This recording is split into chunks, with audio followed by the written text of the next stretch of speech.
Hello students, आज हम लोग जो चैप्टर स्टार्ट करने वाले हैं उसका नाम है trial balance. No need to worry, बीच में दो चैप्टर्स हैं, cash book and subsidiary books, उसका भी कॉन्सेप्ट आपको क्लियर कर दिया जाएगा। बट ट्रायल बैलेंस जो आज स्टार्ट किया गया है ये एक बहुत ही easy and relatively simple chapter है, तो हम इसको करेंगे। ट्रायल बैलेंस क्या होता है, सबसे पहले आपको ये समझना पड़ेगा। ठीक है, देखो मैंने आपको हमेशा ये बताया है कि जो डेबिट और क्रेडिट है, चाहे वो जर्नल के अंदर है चाहे वो लेजर के अंदर है, वो इक्वल होने चाहिए। अगर वो नहीं इक्वल है तो हम उनको बनाते हैं, राइट। ठीक है, जैसे आपने लेजर के अंदर नोटिस किया था, अगर कोई एक साइड कम है तो वहाँ पे बैलेंस कैरेट डाउन डालकर ही सही, लेकिन हम दोनों साइड्स को है बराबर तो करते थे ना। That is the concept of debit and credit. अब बेटा इसी तर्ज पे चलते हुए हम इस चीज़ से चेक कर सकते हैं कि हमारी बुक्स जो है वो कितनी एक्यूरेट है। ठीक है, और उस एक्यूरेसी को चेक करने के लिए जो इंस्ट्रूमेंट इस्तेमाल होता है उसको हम बोलते हैं ट्रायल बैलेंस। ठीक है, अब देखो ट्रायल बैलेंस क्या होता है, मैं इसका सीधा एक डेफिनेशन जो है वो रीड करने जा रही हूँ। Trial balance is the list of debit and credit balances taken out from ledger. It also includes the balances of cash and bank taken from cash book. तो बेसिकली क्या है, जितने भी अकाउंट्स होते हैं बिजनेस के अंदर, चाहे वो कैश अकाउंट है, चाहे वो डेटर्स का अकाउंट है, चाहे वो क्रेडिटर्स का है, चाहे कैपिटल का है, इसमें क्या चीज़ है, हम हर अकाउंट का जो बैलेंस है ना वो लिख लेते हैं, वो निकाल लेते हैं और उसकी एक लिस्ट बना लेते हैं।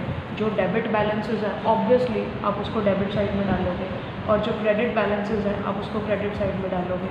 फिर इन दोनों की लिस्ट बना के अगर तो डेबिट और क्रेडिट साइड का टोटल बराबर आ जाता है, दैट मीन्स आपने जितने भी अकाउंट्स बनाए हैं वो बिल्कुल सही बने हैं, उनमें कोई मिस्टेक नहीं है। लेकिन अगर ये लिस्ट आपकी सही नहीं आती, ट्रायल बैलेंस का जोड़ है वो दोनों साइड पे बराबर नहीं आता, दैट मीन्स आपका जो ट्रायल बैलेंस है वो कोई ना कोई मिस्टेक शो कर रहा है, आपके अकाउंट्स में कोई ना कोई मिस्टेक है।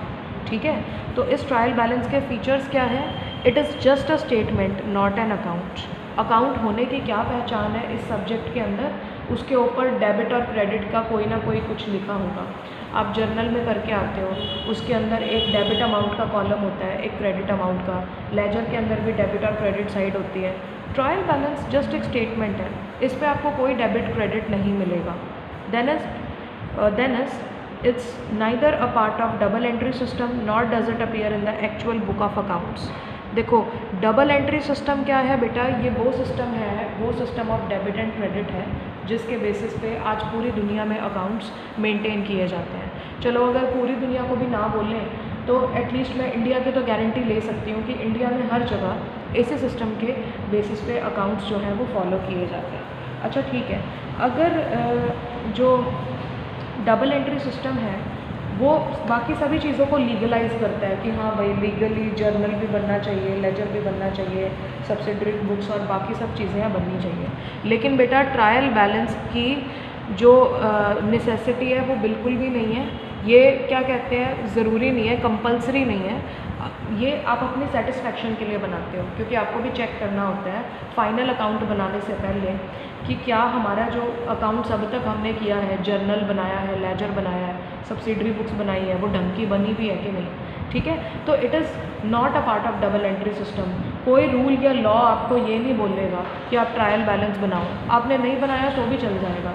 ये हम अपनी सेटिस्फेक्शन के लिए बनाते हैं। Now point number 3 is it is a list of balances of all ledger accounts and the cash book. Ledger account के जितने बैलेंसेज हैं उनकी एक प्रॉपर लिस्ट है, और कैश बुक का जो बैलेंस है उसकी एक लिस्ट है।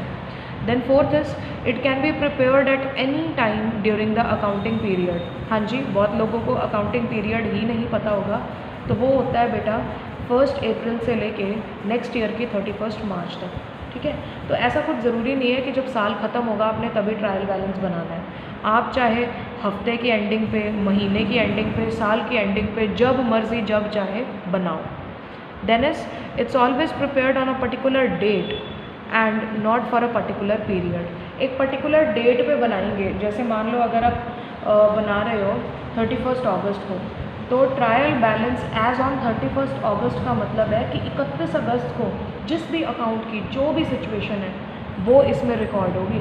आप ये नहीं बना रहे कि मुझे 3 महीनों का ट्रायल बैलेंस बनाना है, 4 महीनों का, ऐसे नहीं बनाते।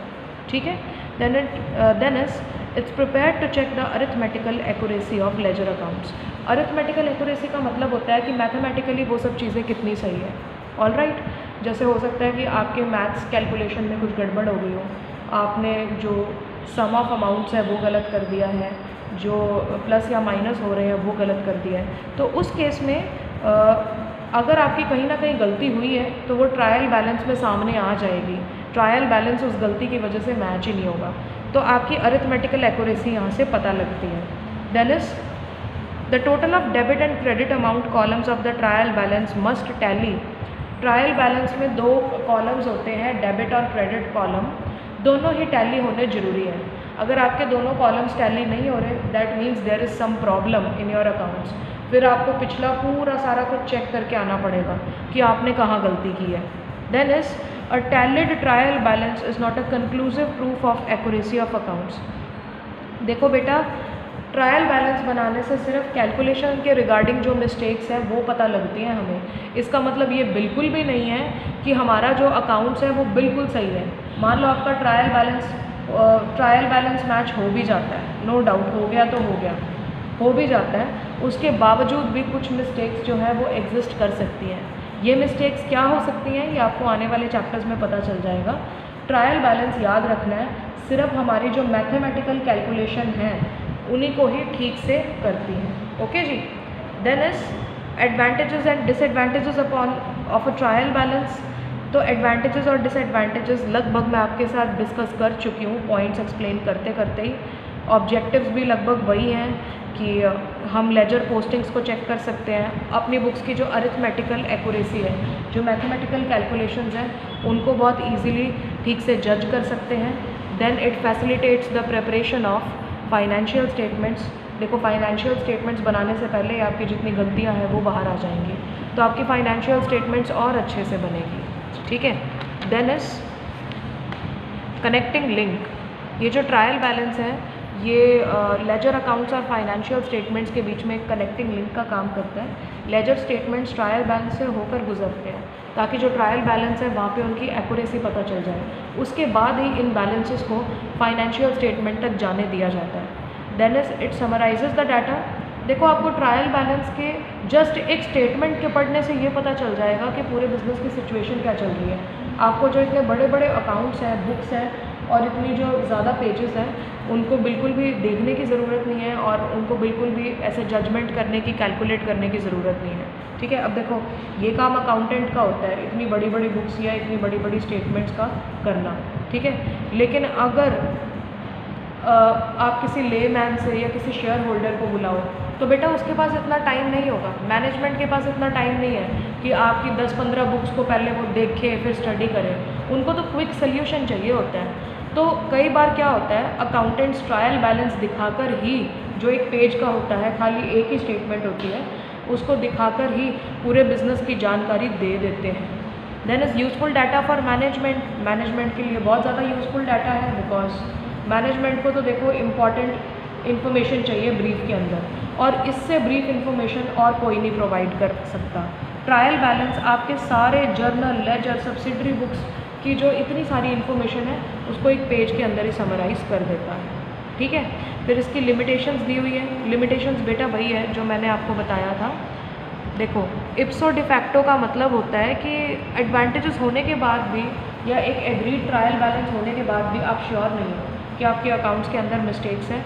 रीज़न बड़ा सिंपल है, जितनी भी ट्रांजैक्शंस हैं अगर उनको प्रॉपर अकाउंट में भी नहीं लगाया गया है तो भी मिस्टेक्स आ सकती हैं। जैसे आपने फर्नीचर ख़रीदा कैश में, ठीक है, तो ये एंट्री आनी थी furniture account debit to cash account. All right. तो जब लेजर बनाने की बारी आती तो इस एंट्री का एक हिस्सा कैश अकाउंट में जाना था, लेकिन अगर आप गलती से furniture account debit to suppliers account कर देते हो, गलती से आप एंट्री ऐसे लिख देते हो, तो देखो फर्नीचर तो रिकॉर्ड हो गया बिजनेस के अंदर, लेकिन उतना जो कैश है वो रिड्यूस नहीं हुआ, तो कहीं ना कहीं गड़बड़ तो है फिर आपके साथ। ठीक है। और इसी वजह से जो अकाउंट्स हैं उसके अंदर प्रॉब्लम क्रिएट हो गई।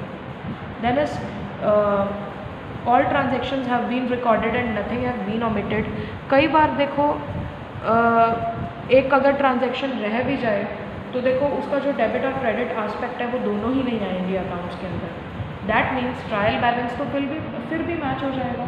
लेकिन ट्रायल बैलेंस के मैच होने की वजह से आपको कभी भी नहीं पता चलेगा कि मेरी वो मिस्टेक हुई थी, राइट। तो वो वाली मिस्टेक जो है वो तो चली गई ना आपके हाथ से, आप अलर्ट नहीं रह पाओगे उस मिस्टेक के लिए, वो चीज़ है। फिर कुछ और भी सर्टन टाइप्स ऑफ एरर्स होते हैं जो ट्रायल बैलेंस के मैच होने के बावजूद भी अनडिटेक्टेड रह जाते हैं। मतलब ट्रायल बैलेंस मैच भी हो जाता है लेकिन फिर भी उन एरर्स का पता नहीं चलता। इन एरर्स के बारे में हम बाद में एक चैप्टर के अंदर स्टडी करेंगे, उस चैप्टर का नाम है रेक्टिफिकेशन ऑफ एरर्स। तो अदरवाइज़ ये लिमिटेशंस थी ट्रायल बैलेंस की। देखो कानून जो है वो ट्रायल बैलेंस को बिल्कुल भी कंपलसरी नहीं करता। आप कंपनीज एक्ट देख लो, आप कोई भी लॉ उठा के देख लो, कोई आपको ये नहीं बोलेगा कि अकाउंट्स में ट्रायल बैलेंस बनाना ज़रूरी है। लेकिन फिर भी बहुत बड़ी बड़ी कंपनीज हैं वो ट्रायल बैलेंस बनाती है।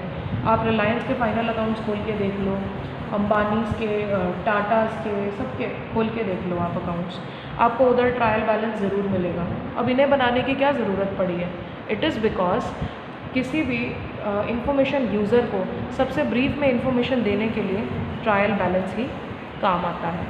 अब ये बात आती है कि इस ट्रायल बैलेंस को बनाया कैसे जाए, इसका फॉर्मेट क्या है, तो ये भी आज आपके साथ डिस्कस कर लिया जाएगा। जो फॉर्मेट है वो इस तरीके से है, बड़े ध्यान से देखेंगे इस फॉर्मेट को।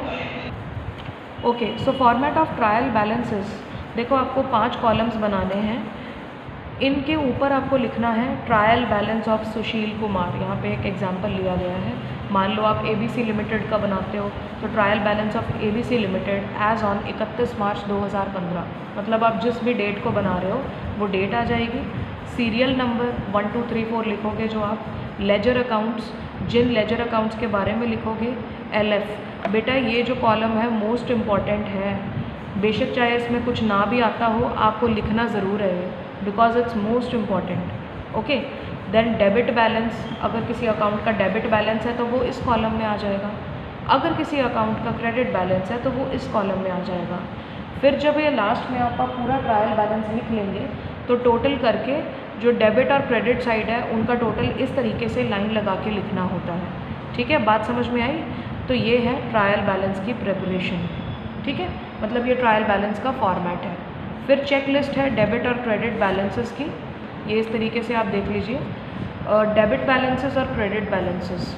ठीक है, तो आपने ये देख लिया होगा, ये सारे डेबिट बैलेंसेस हैं।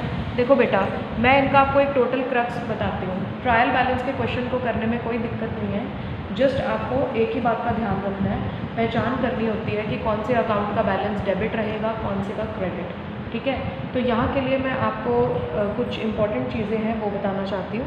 नंबर 1 है जितने भी एसेट्स हैं और एक्सपेंडिचर होते हैं, खर्चे, उनका हमेशा डेबिट बैलेंस होता है। इसके गोल्डन रूल्स आप पढ़ भी चुके हो। रियल अकाउंट का रूल है डेबिट व्हाट कम्स इन, तो कोई भी एसेट होगी उसका हमेशा डेबिट बैलेंस ही होगा। अगर खर्चे की बात करें तो जितने खर्चे हैं उनका भी हमेशा डेबिट बैलेंस होगा।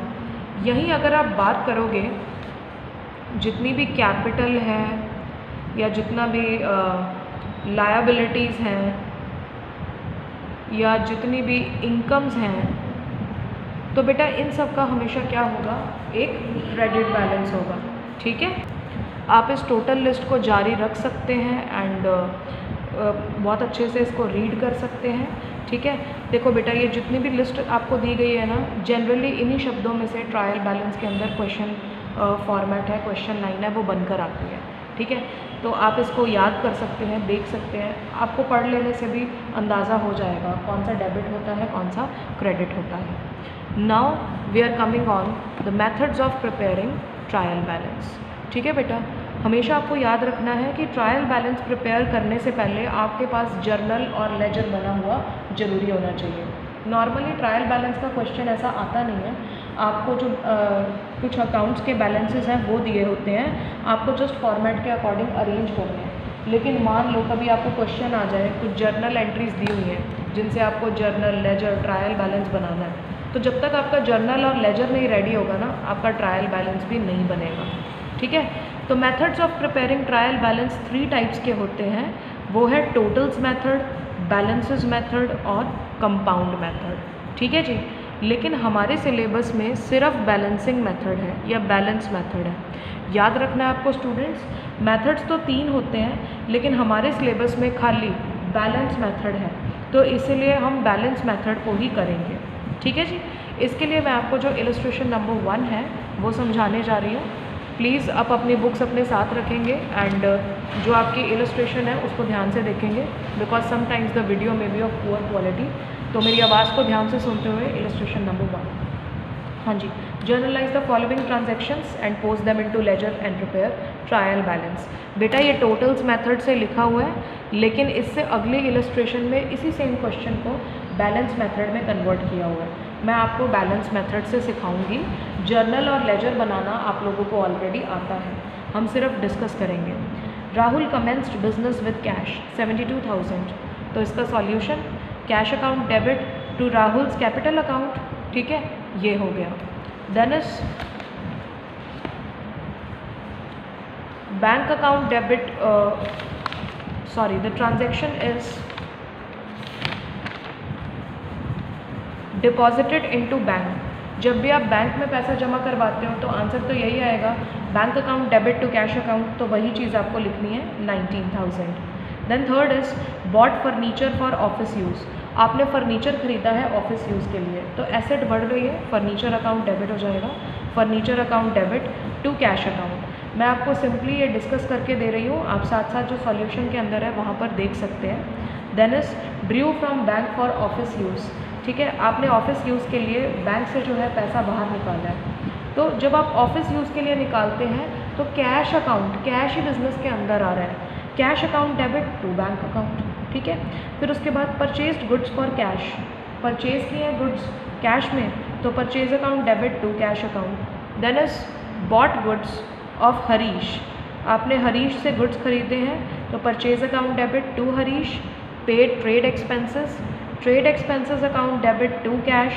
Goods sold to Sunil, Sunil debit to sales. देखो अब आपने सुनील को सेल की है, कैश में नहीं की, तो सुनील ही डेबिट होगा ना। Then is paid wages, wages account debit to cash account. ठीक है, next is received cash from Sunil and allowed him discount, तो इसमें क्या होगा, cash account debit, discount account debit to Sunil. Then is paid Harish in full settlement 10,400। अब देखो बेटा, आपको कोई बताएगा नहीं कि आपने कितना डिस्काउंट अवेल किया, यहाँ पे आपको खुद ही अपना जो माइंड है वो यूज़ करना पड़ेगा। आपने हरीश को जो गुड्स आपने उससे ख़रीदे थे वो थे 10,490 के, आप खाली दे रहे हो 10,400 के, तो दैट मीन्स यहाँ पे 90 रुपये का पूरा फ़र्क है, आपको 90 रुपये का डिस्काउंट मिला है, तो ये तो आपकी इनकम हुई ना, आपका फ़ायदा हुआ, बिज़नेस के लिए अच्छी बात है। तो इसी वजह से हम क्या इसके अंदर लिखेंगे, Harish debit to cash account to discount received account. ठीक है, फिर बेटा इन्हीं जर्नल एंट्रीज से आपने इस तरीके से जो लेजर अकाउंट्स हैं वो सभी प्रिपेयर किए हैं। There are a lot of ledger accounts that you have to prepare and आप वो सभी चीज़ें प्रिपेयर भी कर रहे हैं। ठीक है, देखो लेजर अकाउंट्स की जो रिवीजन है मैं बिल्कुल नहीं करवाऊंगी, बिकॉज लेजर हमने अभी जो चैप्टर है वो कंप्लीट किया है। मैं आपको सीधा जो इसका ट्रायल बैलेंस है वो बनाना सिखाऊंगी, लेकिन जो ट्रायल बैलेंस है उसको बनाने से पहले एक बात आपको ध्यान रखनी है। ठीक है, मैंने आपको पहचान बता दी थी कि जनरली जितनी भी एसेट्स होती हैं और एक्सपेंडिचर होती हैं उनका डेबिट बैलेंस होता है और कैपिटल, इनकम और लाइबिलिटीज़ का क्रेडिट बैलेंस होता है। तो हमें बैलेंस उठाना कौन सा है, जब आपने एक लेजर अकाउंट बनाया था, अगर आपको याद होगा बेटा, एक बैलेंस कैरेट डाउन होता है, फिर आप उसको नेक्स्ट मंथ की 1 तारीख पे ब्रॉड डाउन कर देते हो, ऐसे ही करते हो आप लोग। तो सोचने वाली बात यह है हम कौन सा बैलेंस उठाएंगे, किस बैलेंस से जज करेंगे कि इस अकाउंट का डेबिट बैलेंस है या क्रेडिट बैलेंस। तो बेटा ये जो ब्रॉड डाउन वाला बैलेंस है ना, आप हमें इसे ही देखें, आप हमेशा इसे ही देखेंगे। कुछ बच्चों का सवाल होता है कि मैम कैरेट डाउन और ब्रॉड डाउन की अमाउंट तो सेम ही होती है, अमाउंट सेम है, लेकिन कई बार जब आप जज नहीं कर पा रहे हैं कि कौन से अकाउंट का डेबिट बैलेंस होगा, कौन से का क्रेडिट, तो आप अगर ब्रॉड डाउन वाले को देखेंगे, ब्रॉड डाउन वाला बैलेंस अगर क्रेडिट साइड में है तो उस पर्टिकुलर अकाउंट का क्रेडिट बैलेंस ही होगा। लेकिन अगर ब्रॉड डाउन बैलेंस का, मैं आपको नीचे कैश अकाउंट का दिखाती हूँ, इसका जो ब्रॉड डाउन बैलेंस है वो डेबिट साइड में है, आप यहाँ पे ध्यान से देख सकते हैं, ये वाला brought down balance debit side में है। तो जब ये डेबिट साइड में होगा तो ये वाली अमाउंट आपको डेबिट जो बैलेंस है, ट्रायल बैलेंस के अंदर जो डेबिट कॉलम है वहाँ पर डालना है। ठीक है जी। ऐसे ही बाकी सब अकाउंट्स में भी आप देख रहे हैं, जहाँ पे ब्रॉड डाउन की वैल्यू है आपने वो देखनी है। ठीक है, बात समझ में आ रही है। अब यहाँ इस क्वेश्चन में एक और कैच है, वो ये है, हरीश का अकाउंट देखो, हरीश से आपकी जो दोनों साइड्स है ना वो बिल्कुल सेम मैच हो रही है। सो स्टूडेंट्स, अब कुछ अकाउंट्स आपको लेजर में ऐसे भी मिल सकते हैं जहाँ पे जो बैलेंस कैरेट डाउन या ब्रॉड डाउन वाली सिचुएशन ही नहीं है। आप हरीश का अकाउंट यहाँ पर देख रहे हैं, भाई वो तो दोनों साइड्स पे इक्वल था, मैच हो गया था। तो इस केस में हरीश के अकाउंट का क्या किया जाए? तो बेटा बैलेंसेस मेथड ये कहता है कि हरीश के अकाउंट को ट्रायल बैलेंस में इंक्लूड करने की ज़रूरत ही नहीं है, क्योंकि जब इस अकाउंट का बैलेंस ही नहीं है तो आप इसको ट्रायल बैलेंस में डालोगे भी नहीं। Simple as that. ठीक है जी। तो अगर कोई ऐसी सिचुएशन आपके सामने आ जाए तो कंफ्यूज नहीं होना है, जो अकाउंट इक्वल हो गया डेबिट या क्रेडिट साइड पे उसको वहीं की वहीं छोड़ दो। ठीक है जी। So now the solution how it goes like this. Format वही है जो मैंने आपको अभी एक्सप्लेन किया था। Serial number, ledger accounts, ledger folio, balances, debit balance, credit balance. ऊपर आपने लिखा है trial balance as on April 30, 2018। तो आपने जितने भी ये लेजर बैलेंसेस हैं उनको यहाँ पर लिखना शुरू किया है। कैश का लेजर बैलेंस, फिर कैपिटल का है, ठीक है, बैंक का डेबिट हुआ है। देखो बैंक बैलेंस अपनी एसेट होती है, उसका डेबिट हुआ है। फर्नीचर का डेबिट है, परचेजेस का डेबिट है, ट्रेड एक्सपेंसेस अपने खर्चे होते हैं तो उसका डेबिट हुआ है। सेल का क्रेडिट है, वेजेस का डेबिट है, डिस्काउंट अलाउड डेबिट हुआ है। डिस्काउंट रिसीव्ड जो है बेटा वो हमारी इनकम होती है, हमें फ़ायदा हुआ है उससे, तो वो क्रेडिट हो जाएगा। तो आप देख रहे हो कि ये जो डेबिट कॉलम का टोटल है और क्रेडिट कॉलम का टोटल है, इस तरीके से किया गया है टोटल बेटा, इन सभी अमाउंट्स का टोटल और क्रेडिट कॉलम में इन सभी अमाउंट्स का टोटल। तो आप देखिए ये बिल्कुल बराबर आया है। बराबर आने से आपको क्या पता लग रहा है यहाँ पे कि हाँ सब कुछ ठीक चल रहा है, कोई प्रॉब्लम नहीं है, कोई दिक्कत नहीं है अकाउंटिंग ट्रांजैक्शंस के अंदर। ऑलराइट, तो ये बैलेंसेस मेथड है। ठीक है जी। अब बेटा जितने भी क्वेश्चंस हैं ट्रायल बैलेंस के अंदर, इस चैप्टर के अंदर, चाहे वो एग्जांपल्स हैं चाहे क्वेश्चंस हैं, वो इसी चीज़ पे चलेंगे, बल्कि आगे तो आपको क्वेश्चंस हैं वो इजी होने वाले हैं। आपको डायरेक्टली जो बैलेंसेस हैं वो दिए गए हैं, जस्ट आपको आइडेंटिफाई करना है और अपना जो ट्रायल बैलेंस है वो बनाना है। लेकिन आपको कुछ जगह कुछ वेरिएशंस हैं, वो वेरिएशंस मैं आपको एक्सप्लेन कर देती हूँ। ठीक है, जैसे आप इलस्ट्रेशन नंबर 4 देखेंगे। ठीक है, from the following balances of Suchitra as on February 28, 2017 prepare a trial balance. ठीक है, ये आपको सुचित्रा के अकाउंट्स के अंदर जितने भी बैलेंसेस हैं वो दे दिए गए हैं, इस तरीके से आप देख सकते हैं। ठीक है, अब यहाँ पे बेटा अगर आप ध्यान से देखोगे, मैं आपको 2-3 चीज़ें दिखाना चाहूँगी। इधर एक नाम है मनीषा, उसको डेबिट किया हुआ है। फिर एक नाम है सुरभि, उसको भी डेबिट किया हुआ है। ठीक है, अब इन दोनों के नाम के आगे डेबिट लिखने का क्या मतलब है कि अकाउंट्स में इनका डेबिट बैलेंस है। और बेटा डेबिट बैलेंस किसका होता है? वो लोग जो हमारे एसेट्स होते हैं वो होते कौन है असल में?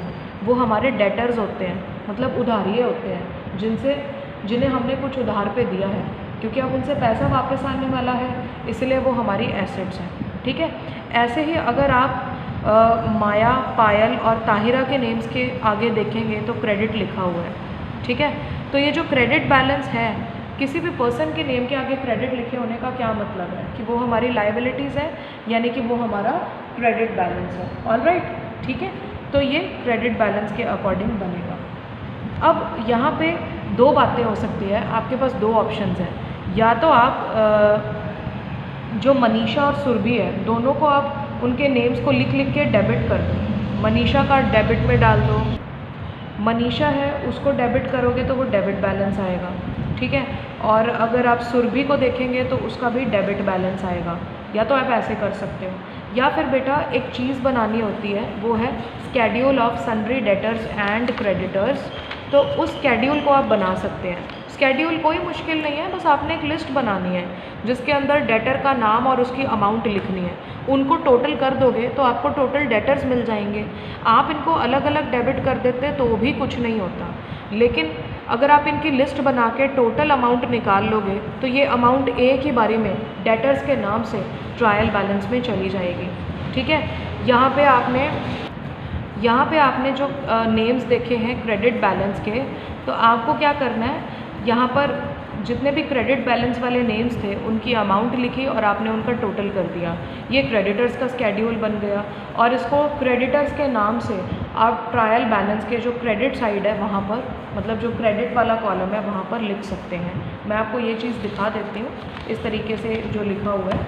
देखिए, जैसे यहाँ सोल्यूशन में कैश इन हैंड का जो बैलेंस दिया गया है वो आपने डेबिट साइड में लिख दिया। फिर आपने जो कैश एट बैंक है, इन्वेस्टमेंट है, सन्ड्री डेटर्स है, उनका डेबिट बैलेंस लिख लिया। हाँ जी, तो इस तरीके से आप देख रहे हैं जैसे इन्वेस्टमेंट है वो भी हमारी एसेट है तो उसका डेबिट बैलेंस है। सन्ड्री डेटर्स, अब देखो अपना पूरा स्केड्यूल आया था 1,20,000 का, तो आपने उसको डेबिट कर दिया। और जो क्रेडिटर्स हैं वो 1 लाख थे तो आपने उसको उस टोटल को क्रेडिट कर दिया था। तो ये इस तरीके से आएंगे जो डेबिट और क्रेडिट बैलेंसेस हैं वो। ठीक है, इस क्वेश्चन के अंदर कुछ भी नया नहीं है, यहाँ पे एलएफ नहीं बनाया गया है, लेकिन आप लोग अपने हर क्वेश्चन में बनाएंगे। यहाँ पे कुछ भी नया नहीं है, सब कुछ रहेगा। ठीक है, लेकिन बस आपको बैलेंसेस को ध्यान से जज करना है कि डेबिट कॉलम में कौन सा आएगा और क्रेडिट कॉलम में कौन सा आएगा। ठीक है जी, मैं सिर्फ आपको जो एडजस्टमेंट्स है वो ही बता पाऊँगी, बिकॉज एग्जाम्पल्स हैं वो बिल्कुल सिमिलर है तो उस पर हमें टाइम नहीं वेस्ट करना चाहिए। ठीक है, सो नेक्स्ट जो मैं आपको बताने जा रही हूँ, it is an important adjustment which is treatment of closing stock in trial balance. Generally बेटा जो क्लोजिंग स्टॉक है ट्रायल बैलेंस का वो आपको क्वेश्चन के ना बिल्कुल लास्ट में डब्बे से बाहर दिया गया होता है क्लोजिंग स्टॉक। तो हम क्लोजिंग स्टॉक को ना इंक्लूड नहीं करते ट्रायल बैलेंस के अंदर। रीज़न बड़ा सिंपल है, क्लोजिंग स्टॉक जो है वो इस साल का स्टॉक तो है ही नहीं, वो अगले साल का स्टॉक है। ये वो सामान है जो बच गया है ऑर्गेनाइजेशन के अंदर, इस साल इस्तेमाल नहीं हुआ, चाहे वो रॉ मटेरियल है चाहे वो फिनिश्ड गुड्स है। तो क्लोजिंग स्टॉक तो वैसे भी लॉजिकली अगर देखा जाए इंक्लूड होना ही नहीं चाहिए। ठीक है, तो अगर ये इंक्लूड हो रहा है तो दैट मीन्स, तो जनरली जो क्लोजिंग स्टॉक है वो इंक्लूडेड होता ही नहीं है ट्रायल बैलेंस के अंदर। लेकिन अगर अब क्लोजिंग स्टॉक कई सिचुएशंस में इंक्लूड करना भी पड़ जाता है। ठीक है, वो कौन सी सिचुएशंस है? नंबर 1 इज़ जब आपको एडजस्टेड परचेजेस दी गई है क्वेश्चन में। बेटा एडजस्टेड परचेजेस का फॉर्मूला क्या होता है? Opening stock plus purchases minus closing stock. ठीक है, तो अब देखो यहाँ पे क्लोजिंग स्टॉक को स्पेसिफिकली माइनस किया गया है, नहीं होना चाहिए। क्लोजिंग स्टॉक की कोई ट्रीटमेंट नहीं होती ट्रायल बैलेंस के अंदर, ना प्लस ना माइनस। तो आप इस तरीके से जो क्लोजिंग स्टॉक है उसको बिल्कुल इंक्लूड नहीं कर सकते। लेकिन एडजस्टेड परचेजेस में आपने स्पेसिफिकली इसको माइनस किया है तो इसको आप इंक्लूड करोगे ही करोगे। ठीक है जी। Then is cost of goods sold. अगर COGS यानी कि कॉस्ट ऑफ गुड्स सोल्ड दिया हुआ है तो बेटा उसका फॉर्मूला भी यही होता है एडजस्टेड परचेजेस वाला। तो भी आपने क्लोजिंग स्टॉक को स्पेसिफिकली माइनस किया है, इसीलिए अब आप उसको प्लस करेंगे और आप उसको ट्रायल बैलेंस में डाल लेंगे। याद रखना बेटा, नॉर्मल सिचुएशंस के अंदर क्लोजिंग स्टॉक बिल्कुल भी इंक्लूड नहीं होता ट्रायल बैलेंस के अंदर। ठीक है जी। इलस्ट्रेशन नंबर 6 जो है वो आपको दिखा देती हूँ। तो यहाँ पर आपको सब कुछ बिल्कुल ठीक सा दिया हुआ है, कोई एडजस्टेड परचेजेस नहीं है, कुछ नहीं है।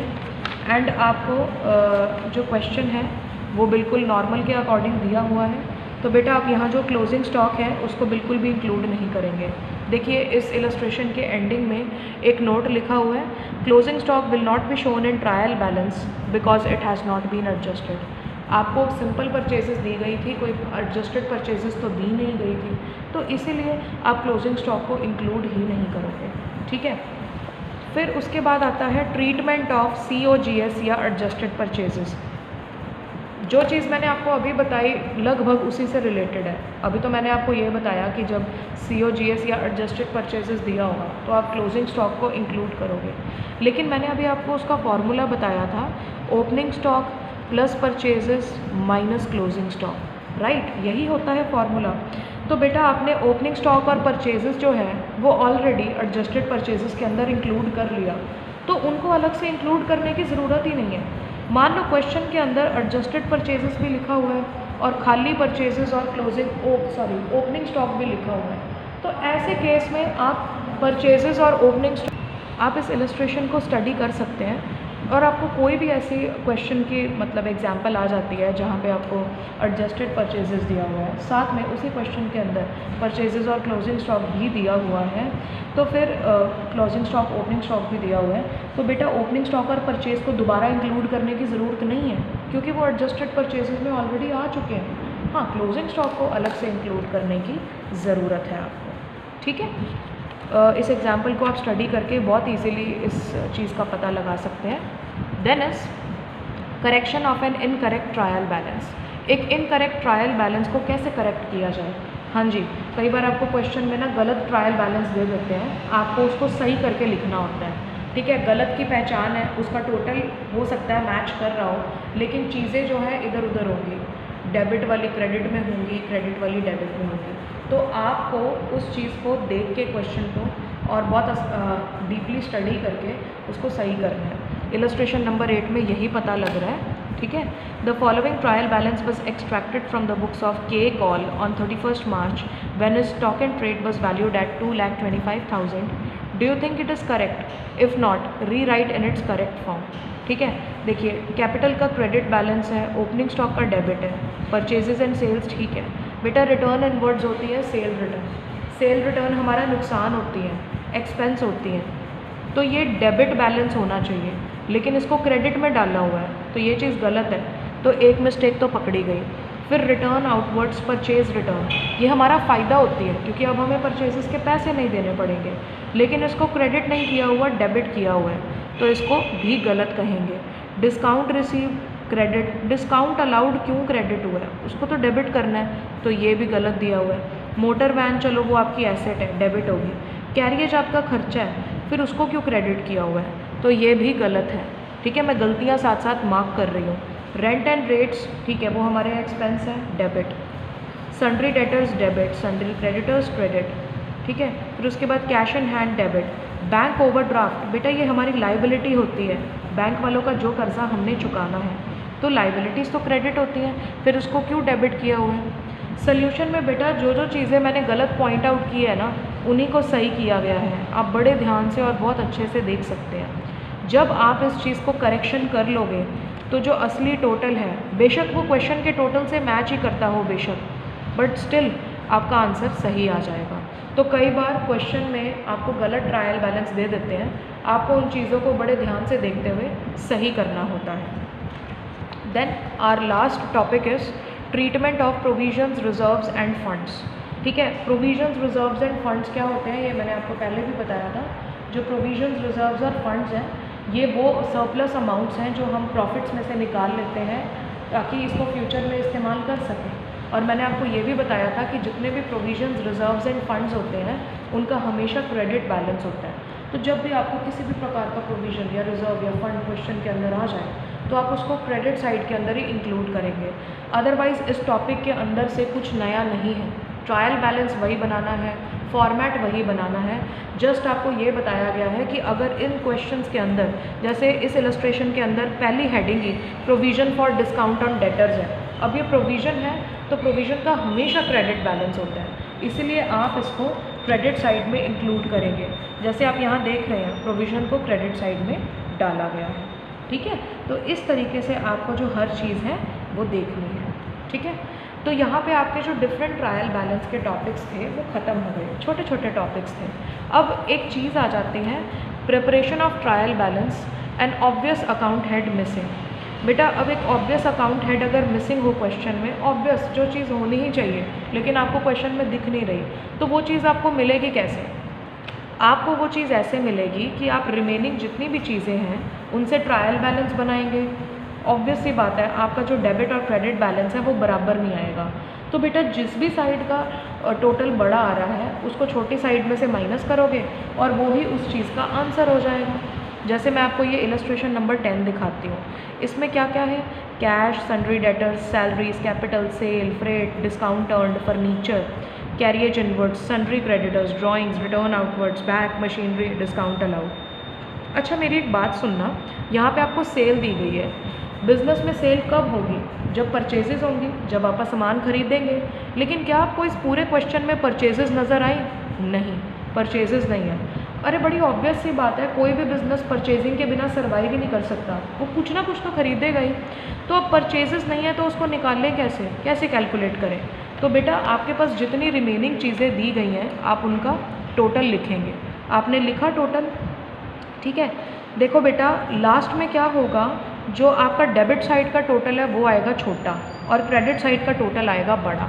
तो इस तरीके से जो क्रेडिट साइड का टोटल है उसमें से डेबिट साइड का टोटल आप माइनस कर देंगे और इससे परचेजेस की वैल्यू निकल आएगी। जब आप परचेजेस की वैल्यू डेबिट साइड में इंक्लूड कर लेंगे तो आपका ट्रायल बैलेंस इजीली मैच हो जाएगा, ठीक है।